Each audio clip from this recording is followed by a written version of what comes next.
Thank you to those of us who are now logging in and signing in. You are joining the virtual dialogue series Beyond Borders, brought to you by the World Affairs Council of Atlanta. My name is Ricky Bevington. I'm president of the council, and our series Beyond Borders focuses on the United States' ongoing foreign policy redirects under the Trump administration. Ambassador Charles Shapiro, former U.S. ambassador to Venezuela and president emeritus of the council, will lead each dialogue with world-class experts in their fields of study and practice. We have a wonderful conversation ahead today. Before we get to it, a bit more about our organization. The mission of the World Affairs Council of Atlanta is to prompt new thinking on critical global issues.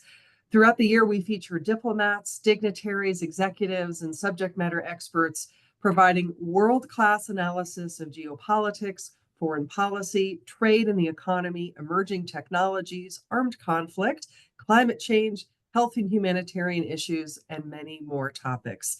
You can learn more about our work and subscribe to our newsletter at our website, wacatlanta.org. That's wacatlanta.org. Today's program is titled Beyond Borders, the Future of Ukraine and Its Implications for the U.S., Europe, and the World. Our featured expert speaker is a former senior intelligence officer with the CIA. To set up this dialogue, let's reflect on how Ukraine is at an point of inflection. The events are evolving rapidly as U.S. President Donald Trump attempts to end the war with Ukraine and Russia. This dialogue will examine the impact of these developments for Ukraine and Russia in the first instance, as well as for NATO, the Baltics, South Korea, Taiwan, and the rest of us. And with that introduction, I will extend a warm welcome to Ambassador Charles Shapiro to lead the discussion. Hi, Charles. Hey, Ricky, thanks. It's a pleasure to be back with the World Affairs Council. I appreciate it. I want to welcome the audience and give shout outs to our sister World Affairs Councils in Connecticut, Savannah, Miami, and San Antonio, who are with us today. And I believe one board member, Osman Fareed, is joining us as well. Anyhow, welcome to all of y'all. Our guest, my first guest, kicking off this series, so this is a momentous occasion, is Marc Polymeropoulos, who's retired from the CIA at the senior intelligence level in 2019. He is one of CIA's most highly decorated operations officers and served in multiple field assignments, received loads of medals, which if you read his bio, I think you got that when you were when you're registering, multiple from CIA medals. He specialized in counterterrorism, Middle East, South Asia, including extensive time in Iraq and Afghanistan. Marc served at CIA headquarters and was in charge of clandestine operations in Europe and Eurasia. He's a senior fellow at the Atlantic Council, specializing in hybrid warfare, and is the author of Clarity in Crisis, Leadership Lessons from the CIA. Ricky already laid out the topic and its wider implications. As luck would have it, at this very moment, President Zelensky is meeting in the White House with President Trump. That's either good timing or terrible timing. They're scheduled to give a joint press conference at 1 just as we finish here. I've got one request for the audience, and that is if you move your cursor to the bottom of the screen, you'll see a box that says Q&A. In the last few minutes, we're going to take questions from y'all. Please put them in the Q&A function. Don't use the chat function, because I've got terrible vision and they're easier to read in the Q&A function. So thank you very much.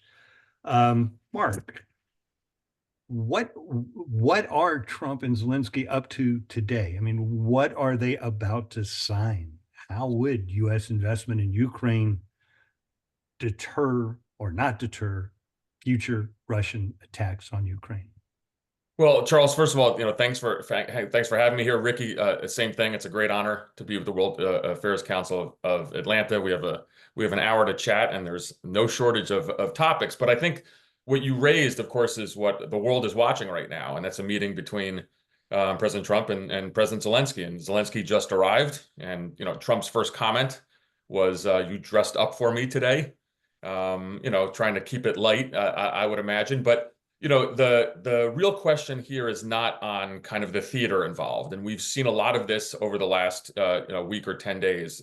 Insults going back and forth, certainly not helpful in terms of the world of diplomacy, Charles, that you know so well. I would imagine that U.S. embassy officials in Kyiv, hold their breath every day when they read the cable traffic coming in the morning.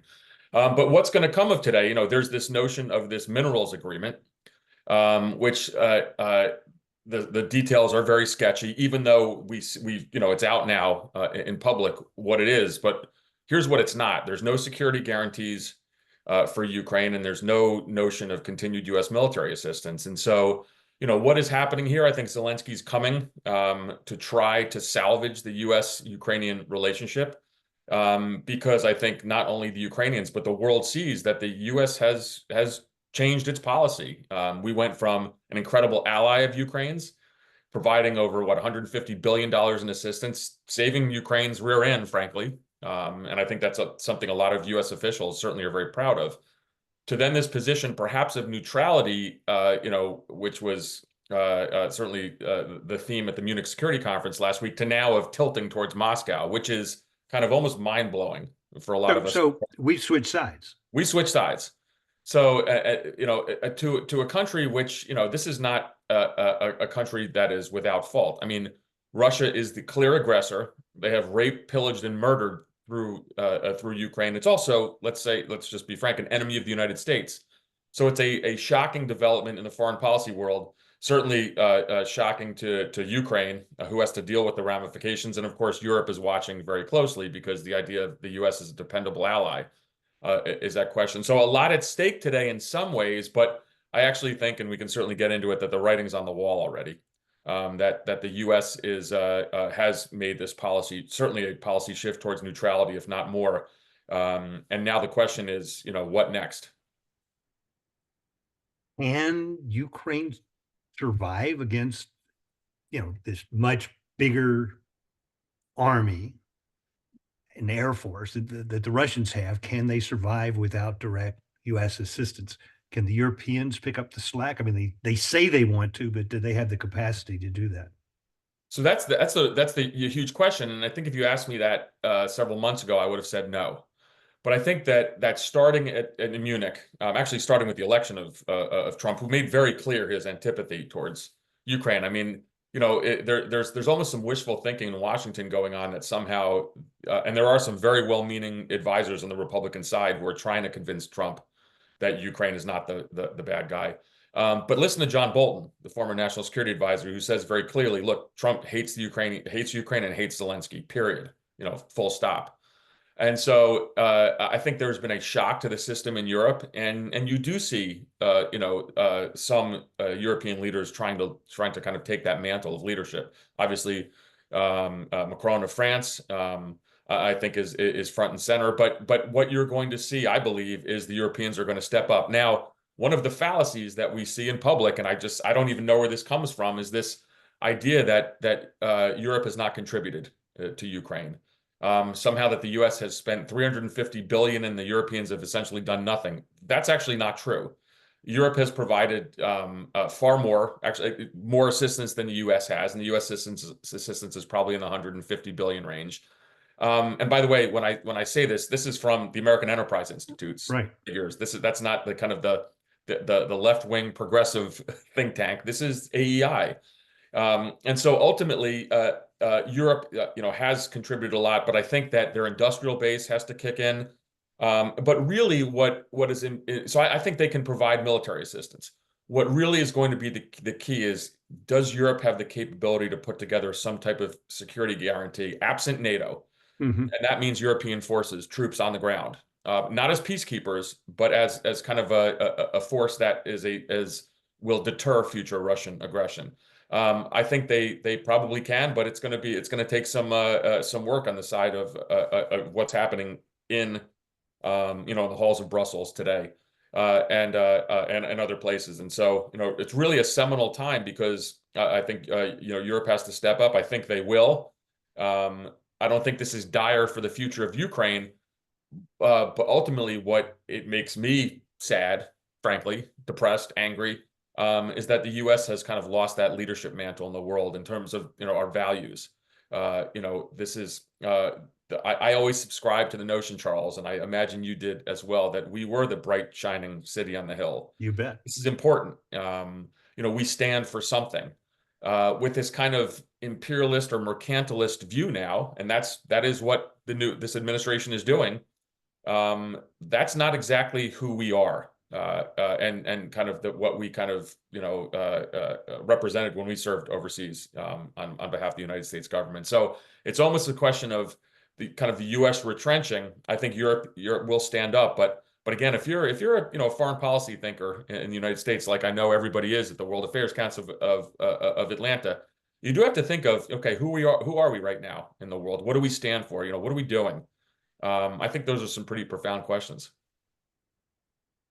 If you take a broader view, I mean, you're talking about profound questions. If you step a little bit back from Ukraine, in the NATO, the treaty establishing NATO, Article 5 says an attack on one country is an attack on all countries. And reporters regularly, you'll hear that, ask President Trump, is Article 5 dead? Or do you support Article 5? Do the Europeans believe that in a crunch, the United States would come to their assistance against Russian aggression beyond Ukraine?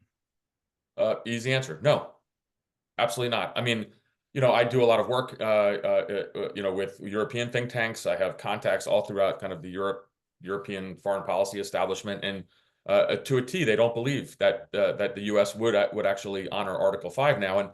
And European, friends of mine remind me, and I'm very cognizant of it because I served in Afghanistan, that the only time Article 5 has been invoked was when we did.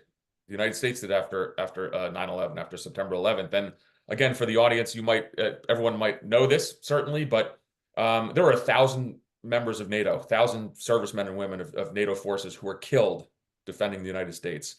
Think not only of Europe, what about in Canada? 158 Canadian soldiers were killed. And so, Europe is not kind of freeloading off the U.S. They came to our aid, and many soldiers paid the ultimate price. But I don't think anyone believes that this current administration would honor Article 5 at this point. And again, it's also because of what President Trump has said very publicly, as well as comments of, again, John Bolton, his former national security advisor, who said, no, he will not.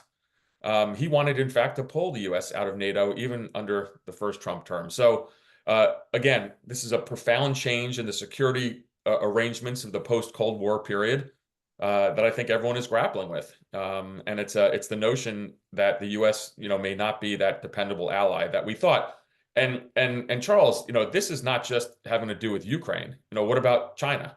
Yeah, former CIA director Bill Burns, obviously the previous CIA director said that China would be ready to invade by 2027.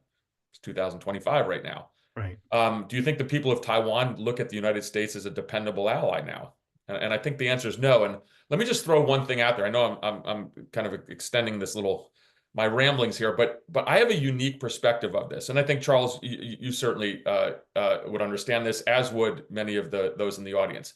I was a case officer for the CIA. And that means I served not only overseas, but I would come to the assistance personally for groups such as our Afghan indigenous forces in Afghanistan, or when I was up in Kurdistan working with the Iraqi Kurds against Saddam Hussein, which means I broke bread with them. We planned operations together. Maybe their forces were killed in action. You become one with the indigenous forces. That's what a CIA officer does.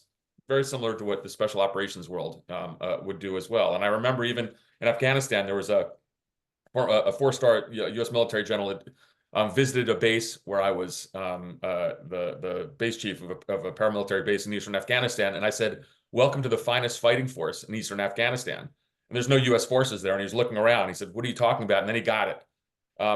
So that's what we do. So imagine now, my perspective, imagine now if you are a CIA officer in Kyiv, somewhere in Ukraine, or you're a member of the U.S. Special Operations community training Ukrainians somewhere in Europe.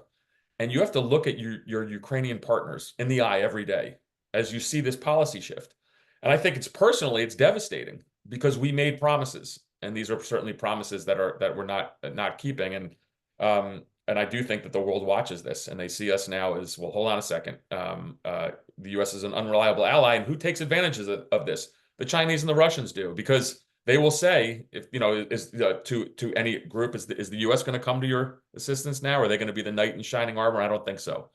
But again, to me, as a former practitioner, this is there's a personal element of this as well.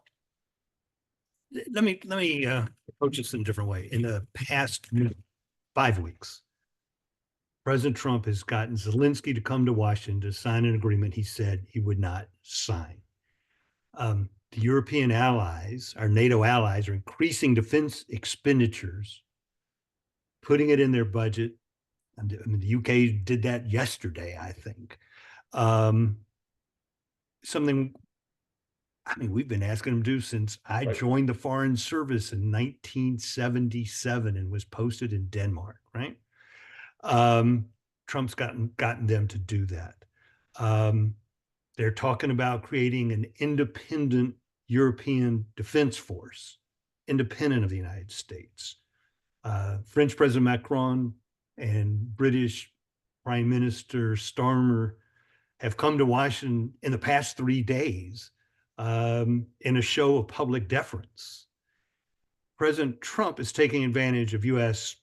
military superiority and U.S. economic strength to force our allies and most important trading partners to make concessions. Isn't that a success? Isn't that good for the United States? Doesn't that show huge leadership skills? Well, I would say that the idea of Europe paying more with this notion, this has to do with the percentage of GDP that NATO forces have to spend on defense. So, Charles, you're 100% right. And I think that we have to be clear that some of what Trump is pushing for is actually is good in the sense of Europe taking more responsibility for defense. I agree with that completely. It's also something that the Biden administration pushed for as well. But we've never seen them kind of rise. But push for unsuccessfully. Unsuccessfully, absolutely. So I would agree with you on that, but that doesn't have to come with a policy shift towards Moscow. So there's elements of this which one could say, well, okay, that's a good thing. Europe is going to step up now. It's time to kind of put on the big boy and big girl pants and assist. But the shift to Moscow is the part of it that is absolutely perplexing. And of course, this notion of kind of a mercantilist, imperialist approach to foreign policy. And so, look, when we analyze every administration, there's it's not all bad. I wouldn't sit here and say everything that the Trump administration is doing is incorrect, because on this notion, sure, Europe should step up. But again, when we talk about a values-based foreign policy, a tilt towards Moscow is I think is absolutely perplexing, particularly when you see the true nature of Vladimir Putin's regime. I mean, this is an enemy of the United States. So that's the part of it that I think is the most disconcerting. Now, at the end of the day, if the Europeans can kind of get their act together in terms of defense spending, that's a win, actually, not just for the United States. It's a win for Europe as well. Mm-hmm. It's something that they have and they should do. Presidents going back to at least George W. Bush have talked about shifting U.S. focus from Europe to Asia, and have been unable to do so. I mean, because of Afghanistan, because of a whole bunch of things going on around the world, because of our close relationship with the Europeans. Is President Trump about to do in Asia, I mean, with the shift of our focus, something that his predecessors have not been able to do? Right. And so Charles, that notion of shifting focus towards what is the long-term pacing threat in the United States, which is China. Right. Certainly was on the plate of the Biden administration, and they started doing that. For example, I mean, at the CIA, there's now the China Mission Center. That's a whole entity involved in terms of pushing our espionage operations against China. Bill Burns, even in a public statement with the head of MI6, the British intelligence service, with their chief over the summer, even said 20% of CIA's budget now is focused on China, which is a pretty remarkable admission. And that's a good thing. And same thing, certainly from the DoD side. I mean, there was a plan to do this. It's been in effect for some time, but it's a giant aircraft carrier for a military analogy. It's hard to shift. And I think we're doing so, and we have to do so. The problem, of course, is that the world kind of has a say in this, and world events do as well. So whether it's terrorism, whether it's look what happened in terms of the U.S. involvement in the Middle East. We had 2 aircraft carrier battle groups at one point in the Red Sea. They're not supposed to be there, but they had to be there because of this was the idea of trying to stop any kind of escalation with Iran. And so we'll see if this current administration can pull it off. I think it's ultimately the right thing to do. There's no real disagreement, I think, in the foreign policy establishment, in the national security world, that we have to make this shift. The question is resources, and of course, other world events kind of pop up. And so, even if you take a look at the priorities of the Trump administration, certainly, under the national defense strategy, I think it's going to be China. But now there's a lot of focus, of course, on your old neck of the woods, on Latin America, and particularly on Mexico and the fight against the cartels. And so, the U.S. government does have finite resources. Let me throw one other thing in there. At a time when the administration is certainly pushing this idea of shrinking the federal government with DOGE and with other things, and DOD taking these kind of massive, 20% or even more cuts, you do wonder how we're going to kind of do that with what is a critical shift towards the East. And last point on this, I think there is some question now on whether the U.S. would actually come to Taiwan's aid if China did invade. And that's something that certainly was not in the minds of national security planners in the past. That was always kind of a sacrosanct notion that we would do this. Now I'm not so sure. President Trump himself is cast doubt on that. I'm sorry? President Trump himself is cast. Right, which again, I think is another kind of pretty stark foreign policy change as well. And so we'll see. And I think that, the key point, and this is kind of going to, we jump into the, my world of kind of being a bit of a national security nerd on things. And we have to look at, what's the defense budget going to look like? Where actually is money going to go? And then we'll have an idea, do we need these giant aircraft carrier battle groups for the Pacific, or is DoD strategy going to be more with what we've seen in Ukraine with the use of drones? And so there's a lot riding on what's going to happen in the East, in the Pacific, and it's going to be fascinating to see how the Trump administration navigates this. Secretary of State Rubio has been talking about splitting Russia and China. Is that realistic? Yeah, that's kind of a surprise to me. And we didn't hear, and perhaps I was just negligent in following even the GOP platform, prior to the election. But this is something that is now popped up. That this is the idea that we can kind of make nice with Russia and then isolate China. I don't think that's going to necessarily work. I'm a little bit surprised again because Russia is as much or even more so of an adversary than China. I mean, China is the long-term pacing threat economically, but remember, Russia paid bounties to the Taliban to kill Americans. The Russians are engaging in sabotage and kinetic operations all over Europe. And again, this is a country led by a war criminal who has raped and murdered thousands in Europe in terms of Ukraine. And so the idea of trying to ally ourselves with a Russian state that Vladimir Putin wakes up every morning. This is no secret. And he considers the United States as the main enemy because he's a former KGB officer. And he has not upheld many agreements at all. I don't see why he would do so with any kind of pseudo alliance with the United States. And so it seems to me it's a bit naive, but you do hear this pop up. And I certainly noticed Secretary of State Rubio and some of his comments on this. And, one thing I will note is that I find it interesting because I think, Marco Rubio is a serious foreign policy player. He's been a promoter of human rights his whole career, obviously very focused on Cuba. Mike Waltz, the national security advisor, same thing, former Green Beret, was a huge proponent of Ukraine in the past. Keith Kellogg, the special envoy to Ukraine, again, someone former, U.S. military, very well respected in foreign policy circles. But they don't seem to be saying things that reflect what their entire careers were about in the past and things they promoted. And of course, they're working for an administration, so they have to toe the line. But I don't think I've ever heard Marco Rubio prior to his ascending to Secretary of State talking about the idea of trying to splitting Moscow from China. That was not really in his repertoire. So kind of find that interesting.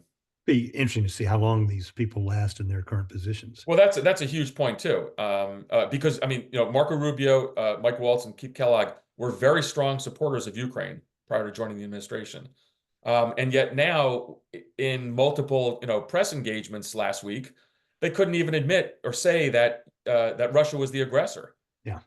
And I mean, just as someone who I've briefed all of these people before when I was in government as CCI, I have respect for them, particularly Rubio and Waltz. It's a little painful to watch this. It's almost as if they're in a hostage video. Yeah. The idea that they cannot say that Russia was the aggressor in this, pretty remarkable. Yeah. Let me ask a question about, since we're talking about Russia. I mean, the Russian economy is basically the size of the Italian economy. Right. I mean, it's hard to imagine that Italy could, raise a force of hundreds of thousands of troops, arm them, deploy them, feed them, maintain the fuel supplies and the ammunition supply. How does Russia do this? Well, I think Putin just announced they're going to spend 9% of their GDP on defense. But I think one of the misnomers about the war is look, I mean, the Ukrainians with U.S. assistance, with Western assistance, European assistance, are really kicking the snot out of the Russians. Hundreds of thousands of Russian soldiers have been killed or injured. The Ukrainians have managed to sink at one point most of the Black Sea Fleet. The estimates vary a bit, but we can say that Ukraine has attrited 40 to 50% of the Russian military, all pretty remarkable. And so I think that we have to also take note that the damage that Ukraine has done to Russia. And so the idea that this is sustainable, I mean, there's this notion that the Russians can suffer, incredibly, and this is kind of the lore from World War II.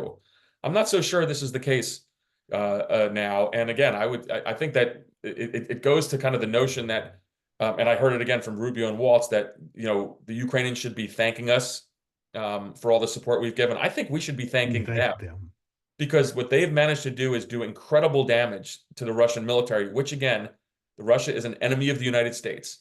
And so I think that that ultimately the Ukrainians can and should hang on. A lot is going to depend on the type of assistance that we provide. I don't think Russia can do this in perpetuity. South Koreans are saying more North Korean troops are en route to Russia. What's up with North Korea? Why are they willing to deploy thousands of troops in a fight they've got no interest in? I mean, this obviously has to do with agreements with Russia in terms of both weapons, money, nuclear technology. But the idea of that, I remember when the 10,000 North Koreans arrived, there was a lot of concern that they would have an effect on the battlefield. I'm not so sure that's the case anymore. I think it's just more of the notion of who are Russia's allies in this fight, and that's certainly North Korea. But what does North Korea get out of it? Well, certainly it would be access to Russian nuclear know-how, technology, and probably just hard cash. You remember the days, Charles, when we were overseas, and a North Korean embassy's #1 goal was to actually just make money and send it back home. I mean, it was wild. And so ultimately, they were sending drugs through the diplomatic pouch. Right. I mean, just like incredible. Yeah. And so, but it's, I think there was a lot of concern at first about the North Korean forces in Ukraine. I don't think it ended up being very significant on the battlefield. And maybe that's because we perpetually underestimate how good the Ukrainians have been and continue to fight with just incredible resolve. And a notion that they are, this is an existential fight for them. It's certainly not for the North Koreans, right, who are probably wondering what the hell they're doing on the front lines, getting caught up in this meat grinder. Yeah. Okay, we've got some great questions coming in from the audience now. So let me, I'm going to, and I apologize to people in the audience because I'm going to edit your questions, make them a little bit shorter, except for the first one, who is from Carrie Bass. And she says, is U.S. security for another country, is it for sale? Right. And so one of the, again, this is this idea of kind of this mercantilist, almost imperialist view. I mean, everyone's trying to struggle to kind of make comparisons. I don't know, are we a mafia family, extorting other countries, in terms of, we will provide security in return for them, plundering their resources or receiving something in return. And so, that's a kind of a big question in a lot of our minds. And in the past, the U.S. would do things, and Charles, you were an ambassador, you remember this, whether it's security assistance or USAID, which has saved millions of lives overseas, but we do it because it's the right thing to do. We're not doing it because there's anything that we get anything tangible in return. But I would remind folks that when we do something like this, it buys tremendous goodwill. And if we don't do it, China's going to step in. Yeah. And what's happening in Africa with U.S. assistance going down, with certainly AID being gutted, and with this report the other day that U.S. Africa Command, the U.S. military, is going to be collapsed back into the European Command. China's just going to step in. And so so if our foreign policy is going to be based on some kind of transactional relationships around the world, we're really going to suffer. Robert Abraham asks, assuming that Trump leaves office at the end of this term, how long would it take for the United States to rebuild its relationship with the Europeans? Can we rebuild?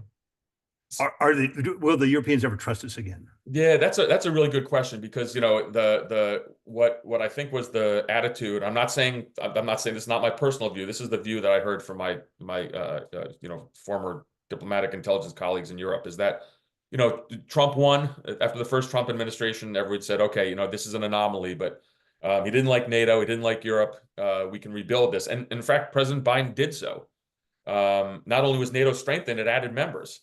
I think this time around, Europe has a different attitude. And so, the break with the United States, while you could say, let's wait another 4 years.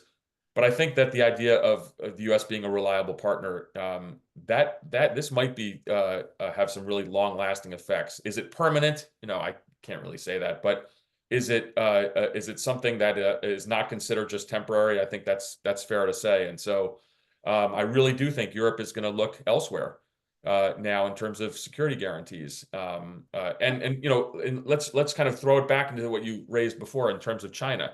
The U.S. has been in a struggle with Europe, kind of to try to ensure them that the threat from China is serious. But if the U.S. retrenches, if we move back in this isolationist stance and Europe is not important, the Europeans are going to turn to the Chinese as well.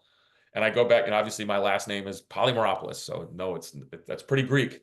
The Chinese have purchased the port of Piraeus, which is one of the largest ports in Greece, and we howled at the Greeks for this, and there's been all sorts of kind of machinations in how we in working with Greece can kind of protect Greek sovereignty from this, but this will happen in the future because China will kind of walk right in. So I do think that the break, again, might not be permanent, but it's pretty serious, and the Europeans are really going to look elsewhere now, other than the U.S. Mary Paul Jesperson, who's a former Foreign Service officer, says that intelligence indicates that Putin plans to attack NATO. What happens? I mean, without if we don't participate in Article 5. And let me put it, I'm going to add on to Sure. Mary Paul's question. I mean, both France and Britain have nuclear weapons. Yeah. And I have this idea, maybe I'm wrong, that they're nuclear weapons from the 1950s and 60s that have not been modernized and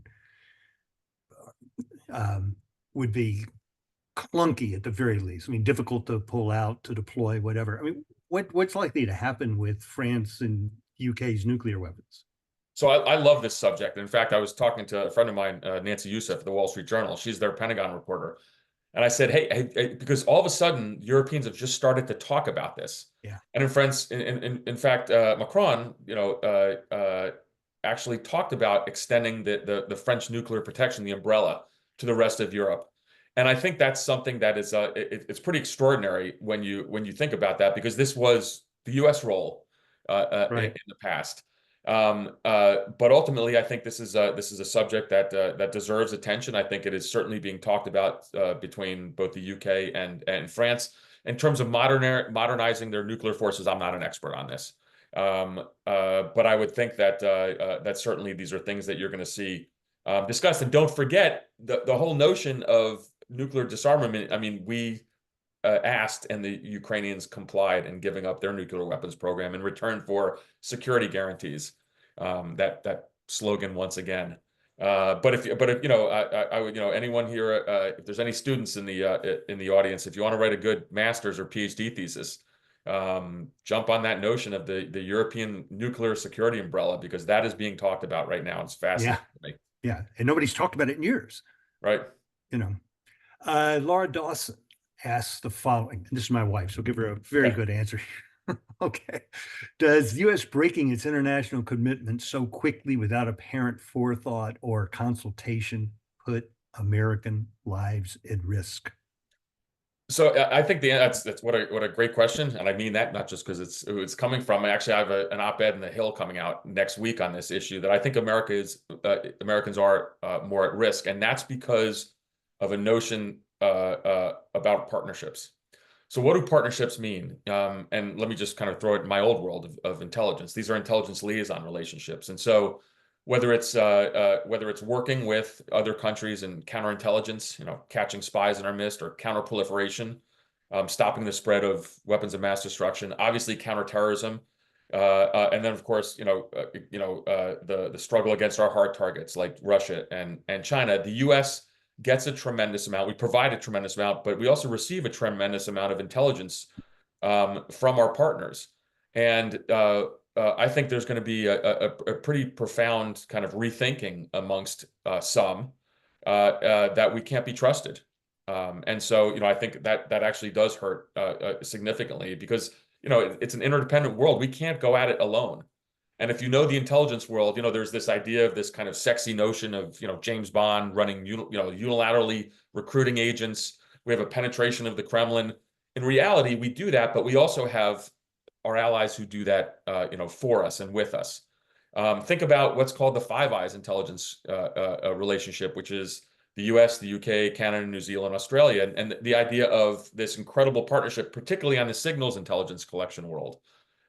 This is an enormous value added for the United States. So if these things start to falter, just by definition, Americans are less safe. And so, is it a break right now? No, but there's some worrisome trends. And if you talk to, European partners, very quietly on the side, they'll never say it publicly, they'll say, look, on issues like Russia, I don't think we're going to share as much as we used to, because we can't. Because again, our policies are diverging, and that's not good for U.S. national security. Real quickly, for those who don't know, what's signals intelligence? Signals intelligence is their intercepts of communications. And so obviously, we want to listen into when Vladimir Putin, talks to President Xi, or things like that, or he's talking to his military advisors. So it's the idea of breaking into telephone discussions, cell phone discussions, military communications, anything of that sort. And that is a tremendous value added in terms of how the U.S. understands the world. Exactly. Okay, good. Thanks for the explanation. Retired U.S. Ambassador Larry Silverman asked the following.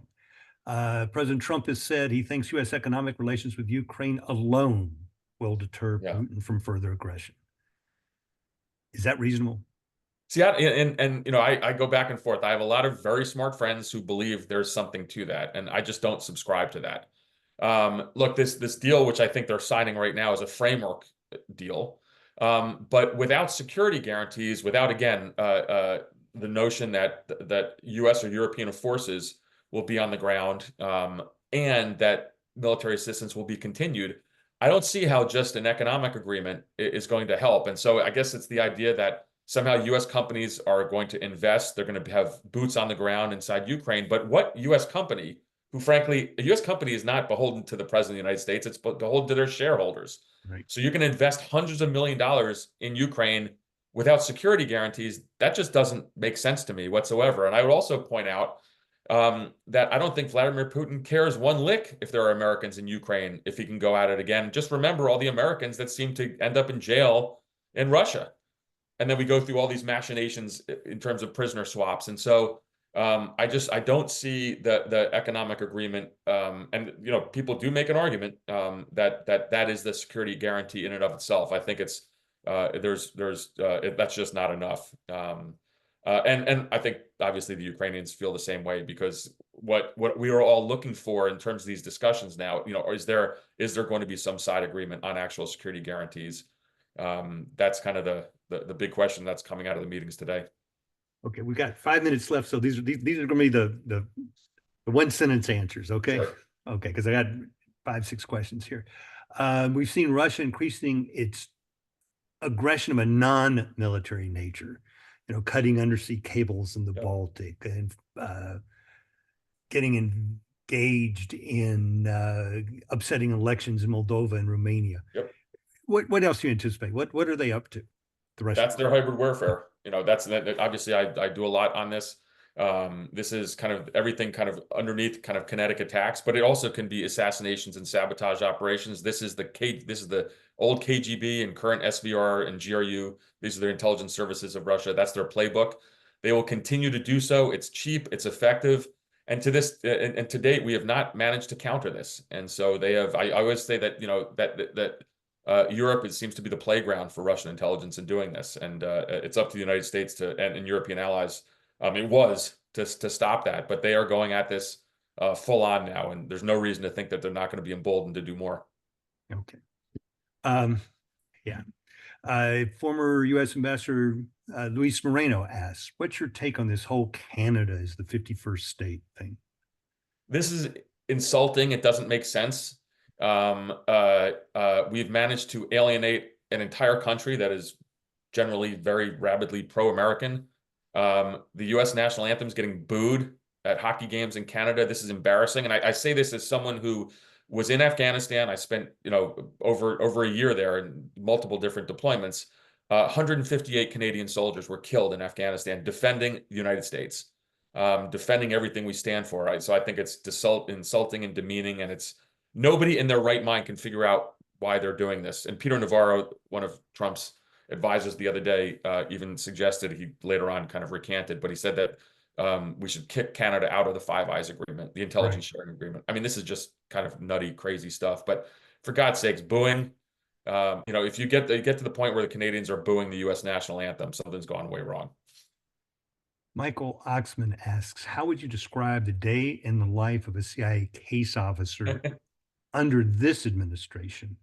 How has it changed what people do on a day-to-day basis? So, look, generally CIA officers are going to put their nose to the ground, so our job is to spot, assess, develop, recruit, and handle an agent. An agent is someone from a foreign country who's agreed to spy, I would argue, not against their country, but against their government.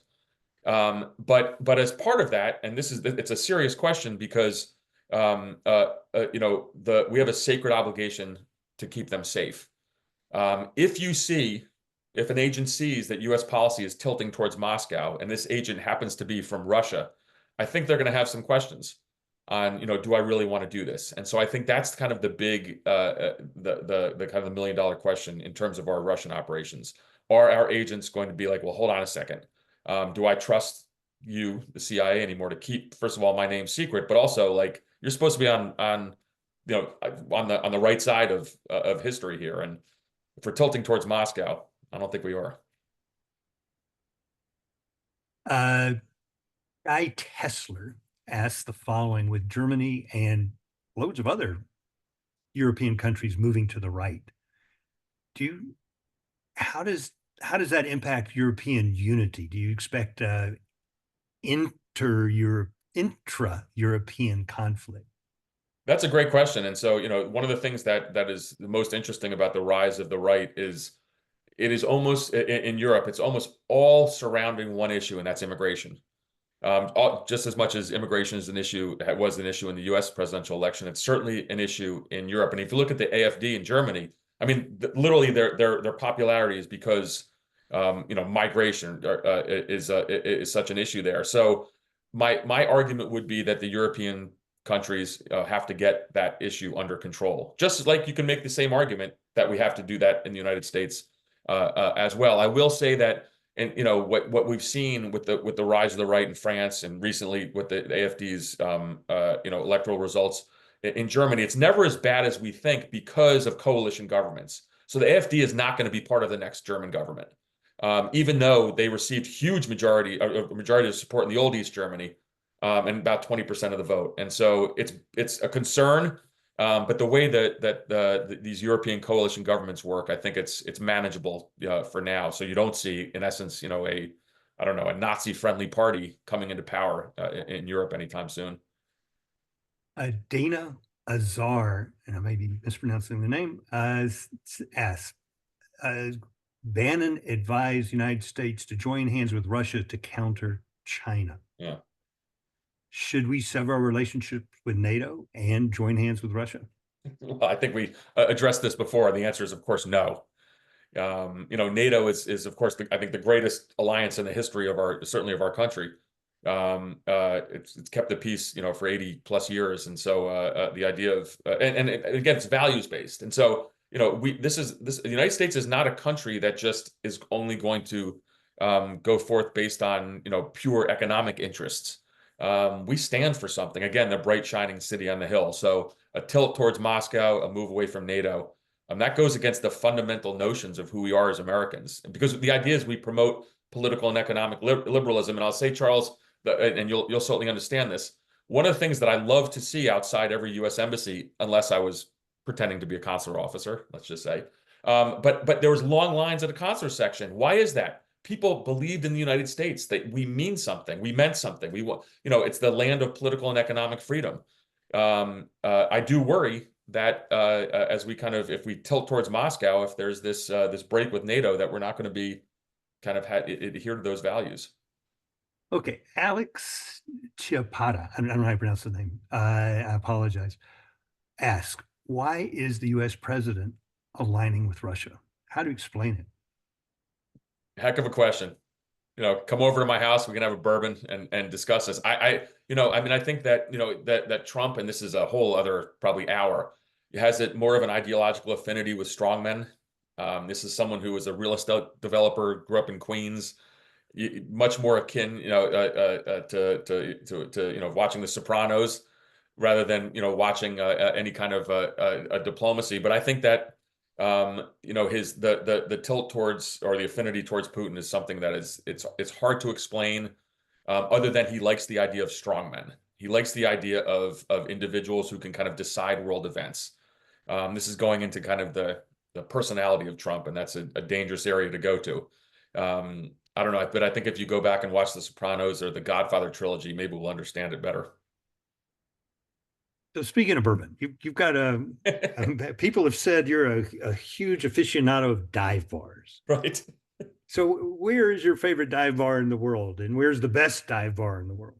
So this is just something that, wherever I was all over the planet, you always gravitate to a watering hole. But for me, it's, I live in Northern Virginia, and there's a place in Vienna, Virginia called the Vienna Inn. It is certainly not a hotel.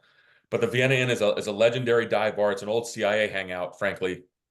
It's a place where we would, congregate together after different tours or assignments. Friends from different, when I would be assigned to different embassies or teams I was on in Afghanistan and Iraq.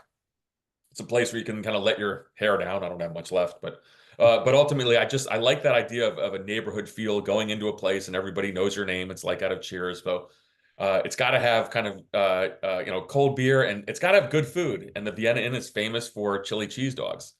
But if you Google the Vienna Inn and CIA, there'll be a lot of stories on it. And I like, I travel a lot, so I always like going to different towns, and I'll throw it out on Twitter or X or Blue Sky, whatever. Hey, I'm in so-and-so location. Tell me a great dive bar, and I'll get a million different responses. So, that's my thing. In retirement, I'm a dive bar aficionado. That's great. Well, Marc, I hope the World Affairs Council will bring you to Atlanta in the near future, and you can try out some of our bars here, get some suggestions, and choose your best. Thank you very much. This has been a terrific hour with great information. and we've covered more territory than I think I ever have in a previous conversation. So thank you very much, and hope to see you here. I want to thank everybody in the audience. We will post this video, maybe edit it a little bit and just for length, and post it on the World Affairs Council of Atlanta's YouTube channel. Please check it out and please share this with your friends. I want to particularly thank Mike Carter from the World Affairs Council of Atlanta, who is the producer of this show. So the fact that we can see each other and hear each other is thanks to Mike. Thank him very much. I had hoped to announce our next Zoom today, but unfortunately, I couldn't confirm the speaker in time. I think I'll be able to do so. We're looking at 2 weeks from today, Friday, March 14th at noon Eastern time. Ricky, I'm going to turn this over to you to take us on home.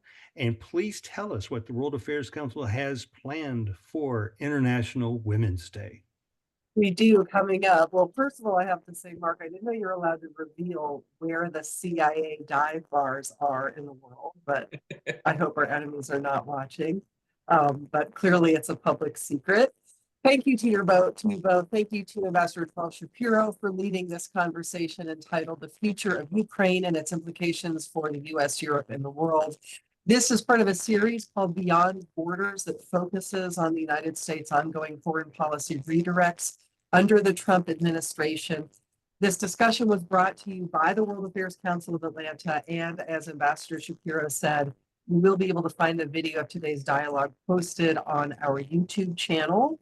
You can learn more about the World Affairs Council of Atlanta and subscribe to our newsletter at our website, which is wacatlanta.org. On Friday, March 7th, we are hosting our International Women's Day breakfast, featuring technology entrepreneur and philanthropist Asma Farid, who helped to build edible arrangements, which we are all big fans of here in Atlanta.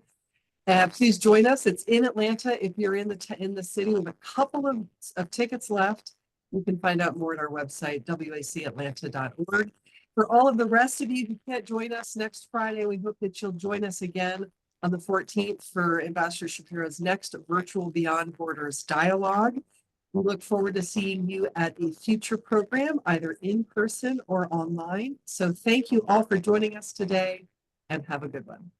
Thanks, Ricky.